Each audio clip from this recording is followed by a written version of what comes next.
What is up, you guys? Welcome back to my channel, Springer into Happiness. Thank you for tuning in to another video of mine. This video is going to be talking all about the first 5 major things you have to get a move on when it comes to planning your wedding, as well as some of the budgeting tips that I have for you. So if you're ready, let's get started.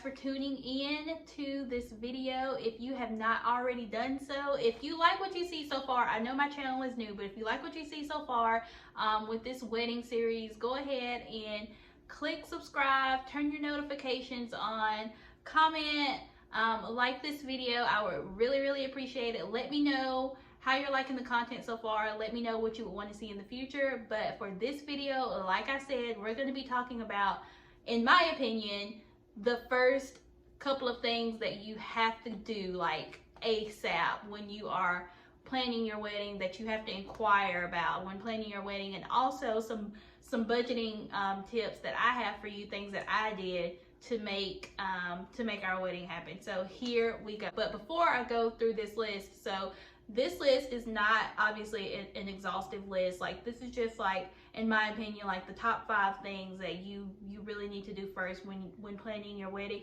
If you are interested in seeing another follow-up video from me where I'm like going detail for detail in how to plan your wedding, and I'm talking about all the different intricate details that played in my head when, you know, contracting with certain vendors or planning certain things in the way that I did, let me know, let me know in the comments, and I'll be happy to do a video like that for you guys. But this is just like a very short, like, top 5 things that, if it were me, like, these are the things that I think are, you know, super important to do first. And I'll just name like just a few of the reasons or the details as to why these things are important, in my opinion. So if you're ready, let's get started. So the first one is, okay, you've gotten engaged. Oh my gosh, he proposed. Yes, thank you. So you're engaged and you're like, okay, now it's time to plan this wedding. First things first, I think everybody knows your venue. Like, that is the first thing that you should be looking into, is your venue. It's going to be one of your big ticket items, as I like to call it. It's going to be where you're getting married at, honey. Like, especially if you're not getting married like in a church and it's like, okay, you know, you're getting married in your home church, you know, it's going to be free, whatever. If you're not doing that and it's going to be somewhere else, like, venues, like, the availability, the vacancy of them, it is crazy. Like, so, like, literally, once you have a date or a month in mind, get a move on with picking your vendor. And some of the things that you want to think about when, you know, setting up those appointments to go and tour these venues, some of the things that you want to think about when you're researching and looking online at these venues is, okay, do I want to get married inside or outside? Inside, weather doesn't matter, time of the year doesn't matter. Outside, time of year does matter, weather does matter, you know. Another thing, the size. Like, if you're gonna have a very small wedding, then it doesn't matter the size of the venue. If your guest list is going to be huge, obviously the size matters, what size the venue is going to be, and then what's included. And again, when I say what's included, I'll just generally say, you know, you want to inquire about what's all included in this venue. Again, if you want me to, that's a topic where I could just go into more detail about knowing the right questions to ask the venue coordinator when you go for your tour, to really make sure that you understand the fine print and what's all included, because you want to know these things, not just from a financial standpoint, but just from like an aesthetic standpoint and in a planning standpoint. Like, you want to know what's all included with the venue, with you know, contracting this venue for your wedding. So the venue, like, as soon as you and your fiance are like, okay, let's start planning our wedding, like, we know, even if you don't know the exact date, like, that's another rule of thumb, because, you know, and this definitely depends on how far out you want to get married. Like if you want to get married in 6 months, don't be so clingy to the date that you have in your mind, because it's possible that that date won't be available, especially if it's on a Saturday. And Fridays are getting really popular too. I got married on a Friday. But I started planning my wedding a year and 4 months out. So, and during COVID. So fortunately I had a long time to budget. But if you are not in that scenario and you are planning your wedding 8 months or less, and you know you're wanting a specific wedding date at a specific venue or a place, then I would suggest have 2 or 3 dates in your mind. So if the first one's not available, well, do you have something open for this alternative date? That sort of thing. So that's venue. Like number one, like even if you can't put the deposit down for the venue, like right at the time of going on tour, like have in your mind, okay, I need to gather this money together for the deposit for this venue, because that's most important. Okay, number 2 big ticket item, catering. Your catering is right there with your venue. Obviously, that's what you're going to feed your guests. That's what they're going to remember the most, is the food. What type of food was it? How's the quality? All of that. And not just it's not just feeding your guests, like you're creating a whole vibe, you're creating a whole experience. So again, just generally thinking about it, like you want to know obviously what type of menu items do they have. You want to know what type of like service comes with the catering. Are they going to serve it? Like how are they servers? What do they wear? Like all those type of things. You want to know, like, are they going to work with me financially? Certain things like that. I could go more into it, but I'll just leave it at that. Catering. You want to make sure that you find somebody good, because you would hate to have this beautiful wedding, this beautiful reception, it's all dressed up, and then the food comes out and you're underwhelmed, and you put all this energy and effort into, you know, providing this for your guests, and unfortunately they're negative, and the only thing they can remember is how bad the food was. So you want your food to be to your liking. So definitely, and catering can be very, very expensive. So it can be expensive. And another thing that I will add, circling back to your venue, like a question that you obviously want to ask, okay, with catering, like is catering included? Is it an option to not use your catering? If it is included, is it an option to not use your catering or to use your catering? What's the deal with that? So you need to know whether or not you need to go to an outside caterer, or if you go to an outside caterer, would you be charged if you went to an outside caterer that they did not have on their recommended list? Okay, I told y'all I got so many details, but anyway, so that's number 2, catering. So number 3.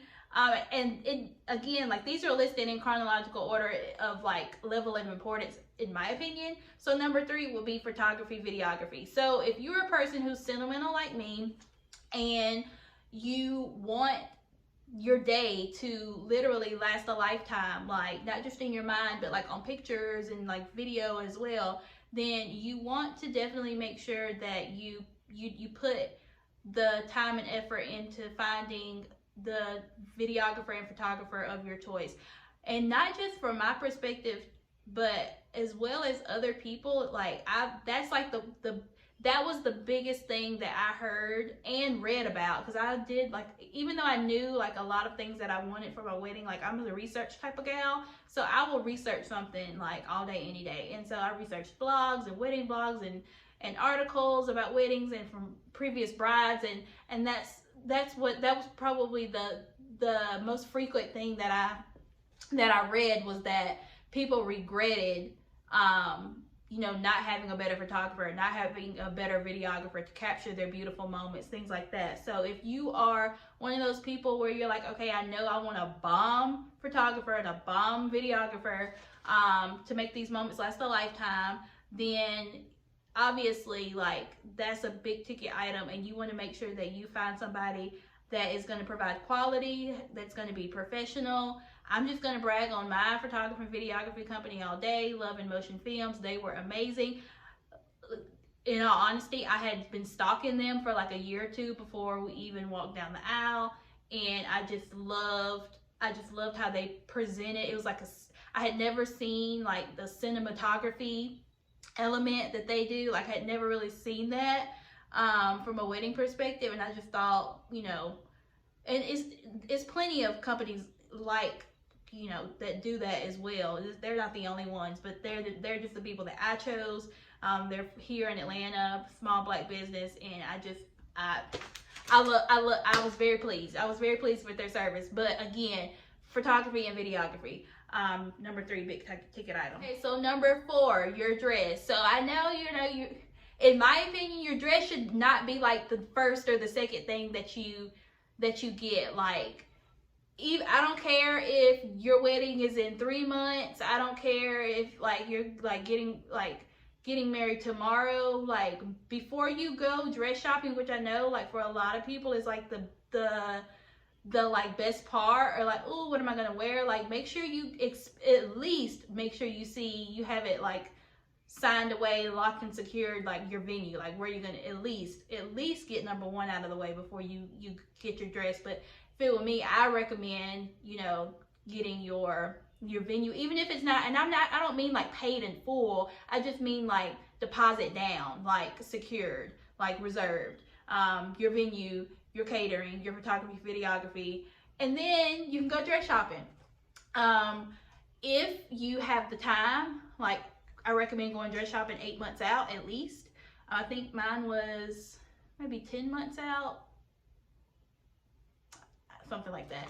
But anyways, turns out I didn't even need all that time because I ended up getting an off the rack dress. I don't know what off the rack is. It's literally off the rack. Like, you buy the dress as is. Like, you know, normally when you go dress shop, like if you go wedding dress shopping, normally you'll get something and you'll try it on, and then they have to order it, and it could take several months for it to come back. It's ordered in your size and everything like that. Well, an off the rack dress means it was returned, or that designer doesn't make that dress anymore.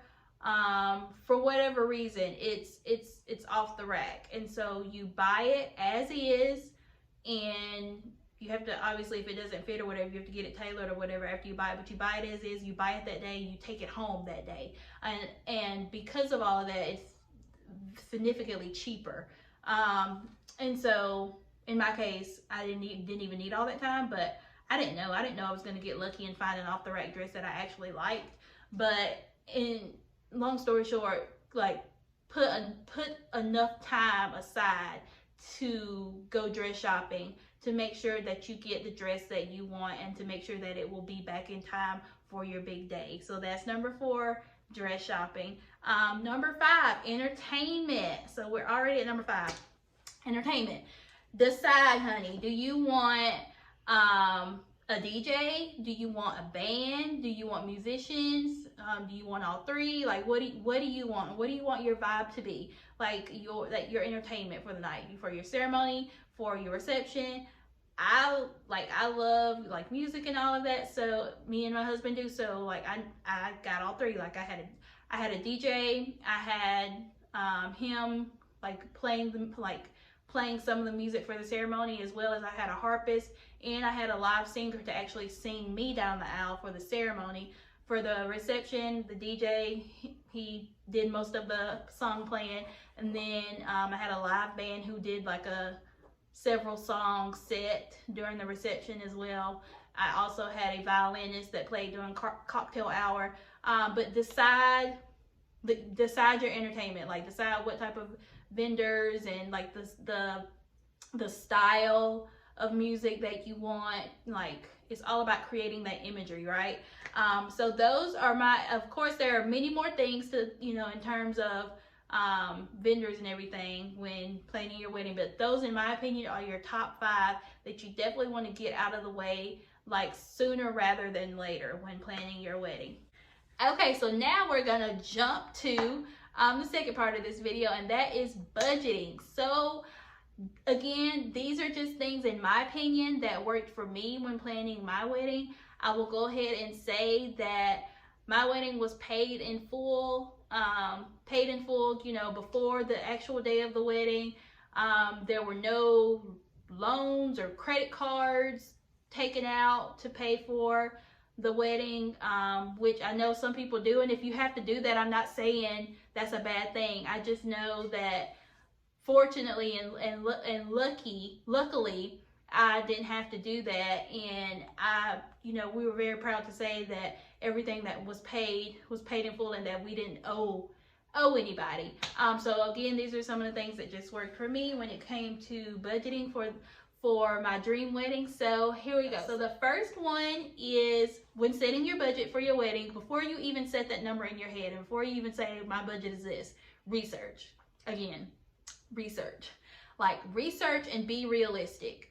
Research like the trends, because like when the years change, like prices and like weddings, like the things change depending on where you're getting married, the time of year that you're getting married, the type of wedding, like the type of look that you want to have for you. All of these things matter. So once you're researching and you're reading about all these different things, then that's when you can be realistic about, obviously, guest size. That obviously that matters too.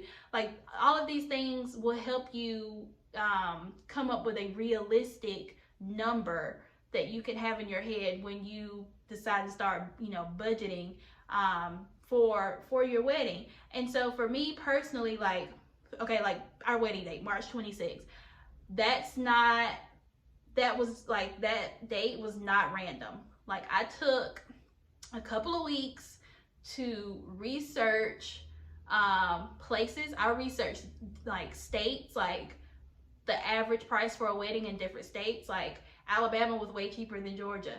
I'll just be honest, like, I was like, let's just do a destination wedding. And my husband was the one that was like, this was pre-COVID, but my husband was like, no, I want to make sure people get to come. Like, so I was like, okay, well, fine. So Alabama was the average price for a wedding is cheaper than Georgia. Florida was more expensive than Georgia. Long story short, I ended up choosing Georgia, Atlanta, because it's where we live at. And we wanted to make sure people that wanted to come could come, even though we had a lot of out-of-town people, Alabama people from my side, people from Savannah from his side. But we ended up choosing Atlanta. And as far as the date, like, there are certain things called like peak times and peak months, and summer, like getting married in the summer is more expensive than getting married in the winter. Or so March, like I specifically picked late March to see if that date would be available, because I was like, okay, well, March, it's spring, it's warming up, the time change will happen then. It'll still be light outside. It will be, more affordable, because it won't be during like the peak time, like, because I think the peak for like the summer cost, it starts in April. And then I picked a Friday, so like the difference between a Friday date and a Saturday, like, or a weekday, Saturdays cost way more than Monday, Tuesday, Wednesday, Thursday, Friday, or Sunday. So I ended up choosing a Friday, and I was like, okay, if I choose Friday, that's better than a Monday through Thursday or Sunday, because then you have to go to work, Sunday, Monday, or whatever. So I chose Friday because it was like, most people are going to be traveling in, and they could just make a weekend out of it if they want to stay at the hotel and check out Saturday. All of these things I thought about when choosing the date. And lucky for me, because I planned the wedding so far out, I was able to think about all of those things when choosing the date, and the date being available at the venue that we chose. The date that we chose ended up being my husband's grandmother's birthday, and I didn't know that. And so that was fun as well, for her to be able to celebrate her birthday at our wedding, and she was so happy, she was elated.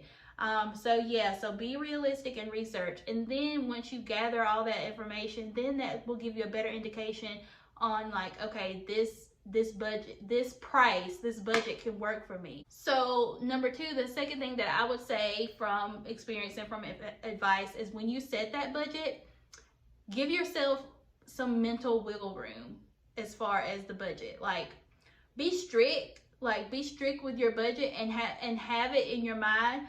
But also, while you're saving and while you are, getting everything together financially, make sure that you know that there is a chance that you could go over. And if you do go over, if you're okay with it, and if your fiance, husband to be is okay with it, then like have that wiggle room so that you know that you can get whatever that you want. Because for me, I was like, okay, like we're doing this, it's go big or go home. Like I want to make sure that I stay as close to my budget as possible. Yes, I'm not gonna just be out here like, I want this and I want this and I don't care how much it is. And no, it's not what we were doing, honey.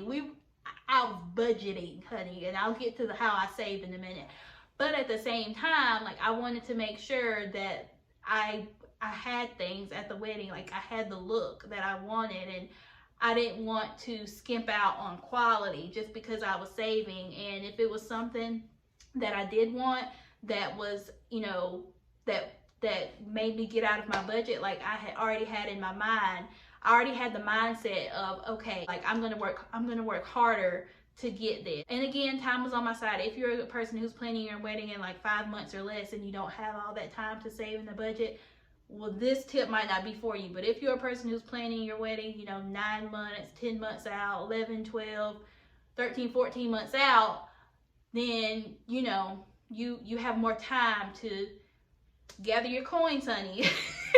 You have more time to do that. Budgeting, use time frames to like help you stick to your budget, to like help you stick to that discipline of gathering your money. So like if you know you put your deposit down on your, or if you know you know what venue you want, and the only thing keeping you from booking that venue, reserving that date is putting that deposit down, and that deposit is X amount of dollars, you don't have it, like know that at any time that date could get taken. Like that date is not yours until you put that deposit down for that venue. So use that as ammo to like literally do what you need to do to get that venue. Like another thing in terms of budgeting, like if you know like your caterer person needs to be paid this payment at this date, and your photography people need to be paid at this date, like use those timelines and those deadlines as a way to budget. Another way that we, you know, handle our budget is like with like the money that you have coming in, like when you're getting paid, your paychecks. Like I like literally wrote in my notebook like every single day, like as far as like moving money and making sure, okay, this is gonna be paid this day, this is gonna be paid this day. Like get your timeline together. Get your timeline together, especially when you have a lot of moving parts and a lot of people to pay, and you don't want anything, like as the elderly people used to say, you don't want anything to bounce. Number 4, another way to, you know, get the wedding of your dreams and make sure that budget is gonna not get really blown out of whack, and make sure you get everything, is to get a side hustle, get a side job. I did it. I won't be ashamed to say, like I got a side hustle. Like I got a part-time online job. It was during COVID. I was sitting here at home, and it was like a COVID type job. We were helping families get like assistance, people that had been impacted by COVID. But it was super easy, and it helped tremendously. Like it definitely helped me pay a lot for my photography and videography, and other little small things here and there. So get you a little, if you have the time, get you a little side hustle. There's plenty of things that you can do, and there are tons of like blogs and stuff that will give you ideas of like what type of side jobs to get, you know, when you are you know, saving for your wedding. That's something that I did, and it worked for me. Another thing obviously is to go to your family. I think traditionally it's what the bride's family pays for the wedding, and the groom's family pays for the reception. Well, our moms on both sides, they helped quite a bit. They helped quite a bit. So blessed and thankful for them. So if you are in that position to where you have, you know, family that they're willing to help, that's obviously another great thing as well, another resource. And then obviously the last thing when planning for your wedding financial wise is save. again, I planned during COVID, so you know we weren't going a lot of places, obviously. So it was easy for me to save, and just detail wise, a couple of ways that I saved that worked for me. So I rarely keep cash on me. I'm a swiper. So for me, one way that I was able to save is I did the old school, like what your grandmama used to do back in the day, have the money folded up. So I called it the wedding fund. So every time I got paid every 2 weeks from my main job as well as my little side job, like I had in my notebook like the dates already set out. Okay, I'm going to put this much money towards the wedding fund this date, this date, this date, and I drew it out of the ATM in cash, and I kept it I kept it folded up in the closet in the shoebox, because like I said, like I'm usually just a debit card swiper, and I knew like if I have it in cash and I don't have it like in my savings account that I can ask, because most people don't have a savings account at another bank, like their savings account is attached to their checking account, and I was like, nope, like I want it to be inconvenient for me to use this money or to go and deposit this money. So I kept my money, you know, just like stowed away. And that is how I was able to be disciplined with myself to save a lot of it. So that was one way that I saved.